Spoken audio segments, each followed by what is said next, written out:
Ashamaa harka fuunee jaalatamtootaa fi kabajamtoota maatii dandeessu jira jirtu nagaa keessanii an nagaa kooti galata waaqayyo baga jiraattanii baga guyyaa kana geessanii isiniin jedha. Har'ammoo yaada tokko isinii qabadhee dhufee jira. Baay'ee qorra jechuudha. Dhugaa dubbachuuf taanaan akka har'a natti qorreen beeku. I don't know qorra isaa maaf akka qorraa jiru hin beeku. Walumaa galatti qorra hin danda'u. Garuummoo baay'ee qorra. Anis qorra hin danda'u jechuudha. Har'a baay'ee qorra. Har'a gaa dhufeen jira. Maal akkasii fidee dhufee waluma wajjin ilaalla. Bu'aa inaafaa jireenya keenya keessatti nuti inaaftuun ta'in malee yoo nurratti inaafame bu'aasaa. Samuuna kana walumaa galatti waa'ee obboleettii kanaa jechuudha. Burtee jechuudha. Yookaan immoo haadha wabii. Akkasumatti fakkaata maqaan feesbuukii ishee jechuudha. Innaa kanaaf namoonni baay'een yaada irratti kennaa turtaniittu gaariidha. Baga isheetti naafame dhugaa dubbachuuf taanaan ani mucaa kana waan obboleettii kana gaafa waa'ee ishee seenaa ishee dubbisu keessatti nuuf ilaale wantoota narra ga'aa turetu ture anaan jechuudha. Even kadhannaa dhumaan illee karaan yeroon kadhannaa kadhadhullee waan nurra ga'aa turetu jira. Sababiin isaas waggaa dheeraaf Filiippiinii wajjin hojjedheera waan ta'eedhaaf jechuudha. Kanaaf baay'ee natti naafaa turte natti inaafuun ishee garuu anaaf waan guddaa ulfina guddaa naaf ta'e jechuudha. Kanaaf egaa obboleettii kanas waaqayyo waan ishee jaallatuufidha kan ishee irratti wanti kun qaqqabe malee waaqayyo waan ishee jibbee fi miti jechuudha. Dhugaa dubbachuudhaaf taanaani I don't know akkamitti akkan ibsuun beeku. Ani biyya Arabaa yeroo jalqabaa manumaan jalqaba hojjedhuun hojjedha. Manas biyyas jijjiireen beeku. So akkuma dhufeen immoo waaqayyoof haa galatu maatii gaarii garuu hojjetu waliin hojjennu inaafaan kan sammuu ishiirraa amma rifeensa sammuu ishii ol rifeensa mataa ishii ol baay'eetu na mudate jechuudha.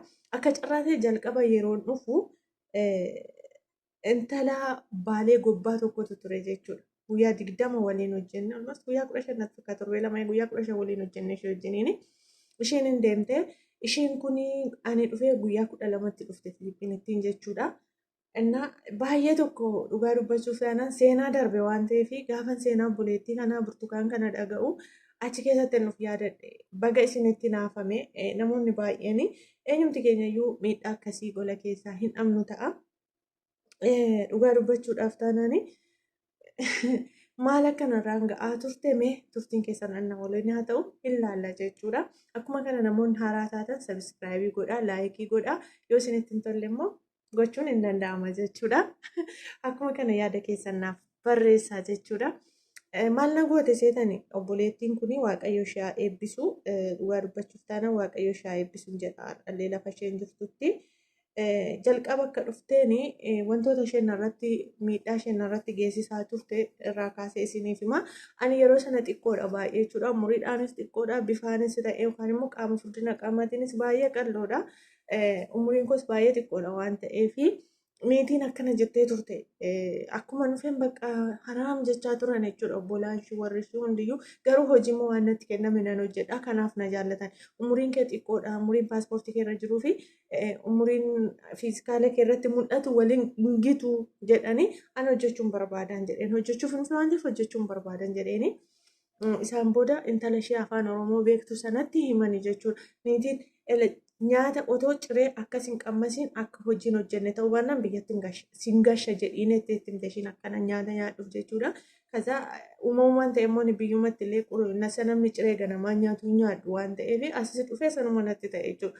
Kanaaf ani ittiin himani ganama nyaadhu harmee koo biratti gunaaf hin nyaatamu jedheeni. Achi bakka juusii garaagaraa kana naa bitti. Ammuma nyaachuu immoo keessi koo gaafa nyaachuu fedhu immoo intalli isheen sun deemtee gaashee kana wajjin walitti hafne nyaanna qursii yoon jedheen amma nyaadhutti.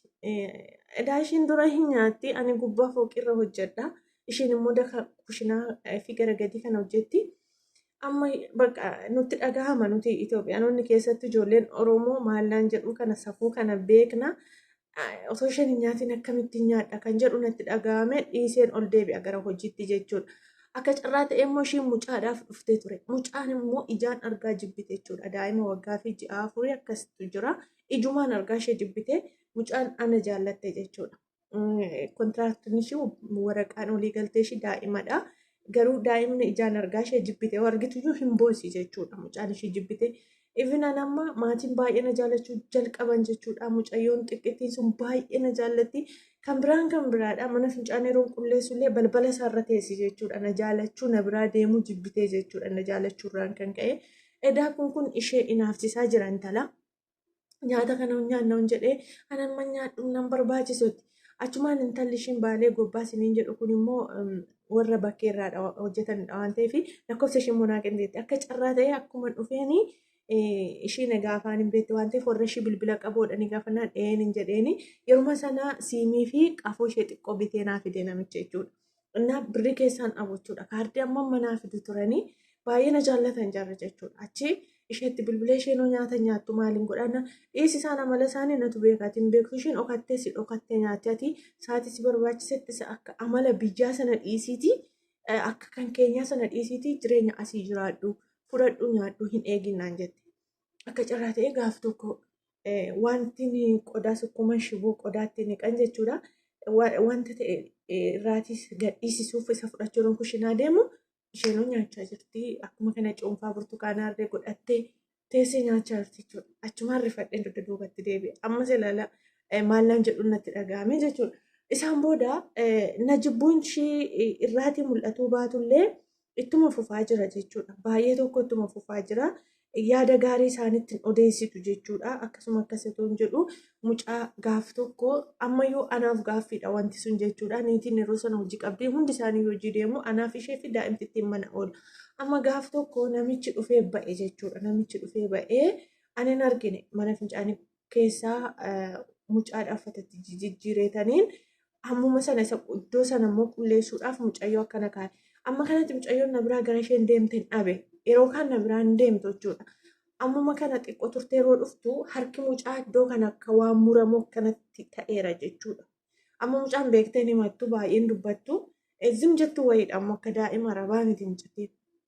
Achi amma nan sodaadhe bakka nan kirkire anatu akkas godhe jedhu na biraan deemtu mucaanii bakka waaqayyoof haa galatu garuu jarri homa tokko natti hin dubbanne I don't know akkamitti akka dubbachuu dhiisan anaafuu gaaffii homa tokko natti hin dubbanne jechuudha.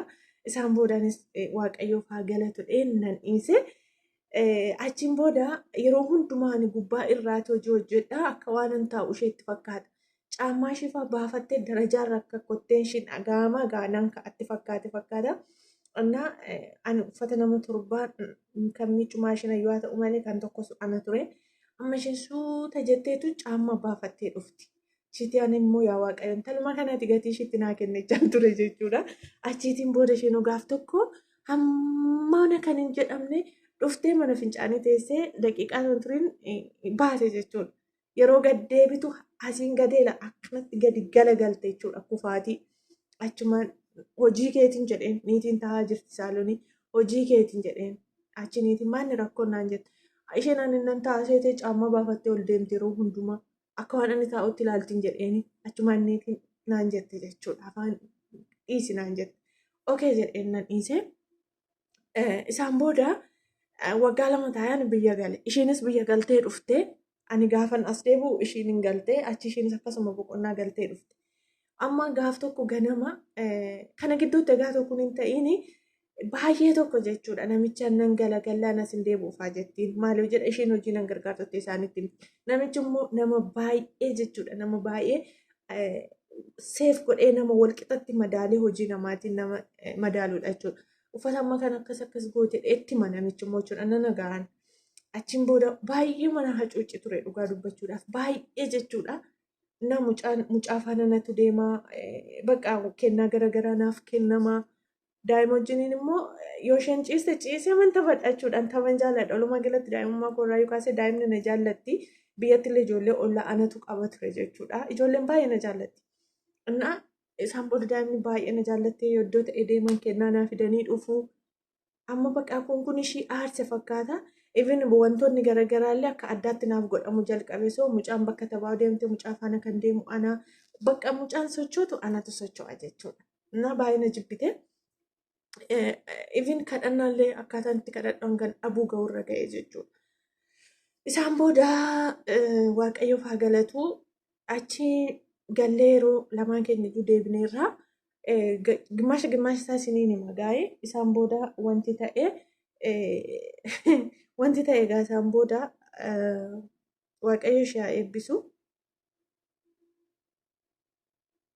Wanti ta'e waaqayyo ishee haa eebbisu dhugaa dubbachuudhaaf taanaani irra deebi'ees yaadachuuyyuu baay'ee isaa komachuus hin barbaadu. Guyyaa tokko ganama jechuudha. Guyyichi ganamadha. Ijoollee mana barumsaa gaggeessinee hojichi kan isheedha. Nyaata kan hojjetu isheedha. Ani garuu lukkuu mummuruufiif jedheeni maktafaa qabee jira jechuudha. Lukkuu mummuruufiif jedhee maktafaa irra akkanatti qabee jira. Amma baay'eema tokko akka tokko taate bakka jechuun na darbachuudhumayyuu kajeelte jechuudha. Homaa ishiin goone hojii ishii gargaaruufan dhaabbachaa jiran jechuudha. Sanummoo yeroon isaa yeroo qorraati ture. Achiin booda maal taateen jedheeni bakka akkuma tokko ishee godha. Achiin booda akkas naan jette jechuudha. Siin ikkoo siin jaallatanii bar jette eenyuun jedheen obboleettiin niitiyyoo akka kana jette yeroo isheen jettu dafeetaniin bilbila koo maayikii qaba intini riikardii gochuu jalqabe jechuudha. Isheen kanan beektu akkuma nama bilbila tuttuqu riikardii gochaa hin jiran. Maaliif na jibbuun jedheen dhimma ishee deebite malee nuti isheen feenu jedhanii jette. Hanga maatii kootiyyuu gaaffii ta'utti koo isaantu miiseejii waatsaappiin guyyaan taraan natti ergaa ture. Ana dhiisanii bilbila abbaa manaa koo irratti illee bilbilaa turanii jedheen bilbila isaan kenneefi ture jechuudha. Anatu jaallate toon taane isaan tokko kan deebi'uuf fedha barkanan beektootiin jedheeni akkamitti akkana jetti ishiin jedheeni anoon beeku malee bakka hundi isaaniiyyuu sin fedhanii ati akkanumaan rakkataatte jetti bakka akkuma tokko natti taate maqaa gooftaa yesuusiin maal taateeti jedheen ati garuu fayyaa keetiin jedheen bakka na hudhuuma geesse jechuudha. Achi na jibbu kaamman jedheen eeruti jedhe garuu na maqaa obboleettii ishii dhoofte ishiidha jette. Okeedhaan kunoota egaa lakkoofsi bilbila ishii waatsaappiin harka jira. Ishuma irratti hin ergan jedheen lakkoofsa hunda isaanii immoo nan qaba jechuudha. Maaliif natti bilbiluu yoon daa'imallee shufeera wajjin fuudhee gara mana isaanii dhaqu jedhee natti bilbilaniif fitii kottu naan jedhu. Waan ta'eef bilbila warra ishii hunda nan qaba jechuudha. Ifin hanga ammaatti illee jechuudha. Innaan kunoota egaa ishuma irratti hin ergan yoona kana akkanatti hollatte jechuudha. Hollattee miila koo irratti kuftee dhiifama jette nan sobee jette argitanii innaa baay'ee tokko bakka na rakkisaa turte jechuudha. Achumaan guyyaa sana yoon si miidheera ta'een jedheen waaqayyo anatti haa faradu anin jedheen akka obboleettii kootti silaaleen yeroo ati uffata kee guyyaa meeqama zafzafaatti gadi naqxee achitti xireessitullee tarii dadhabdee todheetaniin umuriin kee narra caala furdoo waan taateef dadhabdee todheetaniin uffata keellee si jala deemee si miicaa ture akka haadhoo kootti silaaleen waaqayyo sitti faradan jedheeni. Nadhaare bakka yoonatu immoo si miidhatee anaaf haa faradu isaanitti waan meeqa odeessita nan si beeka bariin jedheeni achi bakka dhiifama jettee bakka achi waan baay'ee goote jechuudha. Achiin booda gaaf tokkos galgala baay'ee sa'aatii dheeraa bilbila haasofte jechuudha. Ani immoo galgala dafee rafni taanaan ganama ka'uu mataan na dhukku kan danda'u jechuudha. Achiin booda isheenoo gaaf tokko ganamadha. Ani ishiin na dura ka'a ture guyyaa sana jechuudha. Achi inaasofte ammas ganama amma sa'aatiin kun kan kootiin harrafa galgala siif jedhee dhiise maaloo dhiisi kan jedheen akka carraa ta'e immoo waayifaayi lamatu jira tokko daka saaloonii jira tokko gubbaa jira. Kutaan koo iddoon ciisa koo akkana jira innumti dakaayyuu naa dhufa naaf gara olii sanatti jechuudha. Anshiimmoo narraa akkanadha iddoo kan shimmoon qaqqabu inni dakaasa fooqirraa malee. Edaama jarri dhiibamuun gaariidha naafaan sirra jiraachuun jechuudha. Innaa achiin booda jechuudha maqaa yesuusiin. Maal gooti gaaf sana baay'ee na arrabsite jechuudha. Akkuma tokko natti taate jechuudha. Achuma maalin si godhee an arrafan jedhe koo halkan isaa sa'a bulteetiin jedheeni. Isaan booda jarri sedaasa isheen halkan haasa'aa bultu ni dhaga'u fakkaata. Achiin booda jarris bakka dhagaaniiru natti fakkaata. Isaan booda nu baay'eema tokkoon aaree dhugaa dubbachuuf taanaan baay'ee aaree maal taate intalli jedhee amma narraa us jedhi narra fa'anii. Ati ishiin gaafa dursitee kaatu deebitee boqonnaa qabdi. Ani immoo gaafa dafee hin kaane boqonnaan argadhu guyyaa jechuudha. Jechuun hojii otoo hin taane sa'aatii xiqqoo rafuu waan hin jaallanneef akkasiin godhadha jechuudha. Yoon sa'aatii xiqqoo rafes mataan waan na dhukkubuuf. Achiin booda isheenoo akkanumaan otoo jirru edaa carri niitiin ijoollee mana barumsaa geessee dhufteetti hin dhageesse daaniitiin dhagaa jirti. Daa'imatu isheen sun egaa daa'imtittiin sun mana barumsaa galteetti hin dhageessi niitiin jechuudha. Amma anoo nan dhiisee bakka foonii gurratti kaawwadhee rafachuudha. Yeroo hundaatti maarreen akkana qabuu fi achiin booda waayifaan fooqii irraa sun cufame guyyuma sana jechuudha. Achi bakka ati jette ati bakka waan si jaallatanii fi siinsi dhaga'u waan ati jettetu ta'a.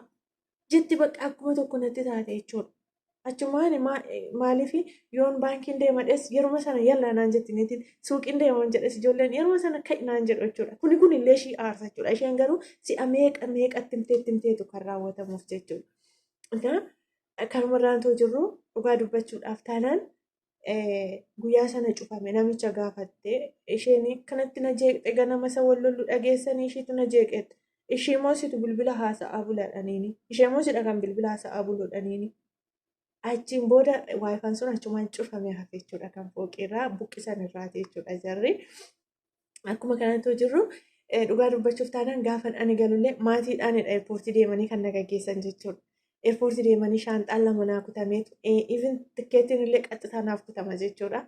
Gaafa isheen galtu garuu tikkeettii iddoo meeqatti kutaniifi jechuudha. Shaanxaa tokkittii kutaniifi isaan booda mi'a baay'ee qabdi qarshiisiitiin kaargoo godhatte jechuudha. Akkasin jedheen iddoo deemtu hundatti hin jedheen gaafa dhumaa jechuudha. Iddoo deemtu hundatti hin jedheen ati garuu akkan ani mana kanaa deemu yaaliin ati goone hin jiru hin jedheen dhuguma immoo yaalii isheen hin goone hin jiru akkan ani mana kanaa deemuuf jechuudha. Ani garuu kun har'as nan jira hireen koo hin dhumne waan ta'eedhaaf galanni waaqayyoodhaaf haa ta'u. Yaalii isheen hin goone hin jiru ijoolleetti waan meeqa odeessiti even bilbila ijoollee warra dubaraallee bilbila tokko fuutee dhoksite jechuudha. Maaliif ani ijoollee jin baay'ee walitti ni haadha ijoollee warra dubaraa baay'ee walitti dhiyaadha jechuudha. Even hanga ammaallee akka maatiitti gaafa intalli isaanii heerumtullee akka maatiitti ana ture ishii faana waan hundumaa sochii gochaa kan ture jechuudha.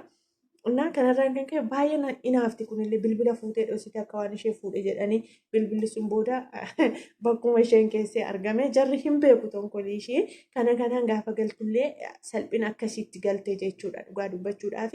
Ani kunuu hanga har'aa jira hiree koo nyaachaan jira. Ergasiitii ishiin garuu Dubaayeen deemtee naa barreessaa turte jechuudha. Dubaayeen taanee fi biyyuma isaanii Eeshiyaa keessa ta'e biyya Hong jedhan waan ta'een beeku akkas biyya akkasii hin deemtee hin taanee fi deemte Kuweetiin deemtee hin taanee fi amma eessa jirti Kwaatar si'a meeqa mana meeqa jijjiirtee jirti jechuudha.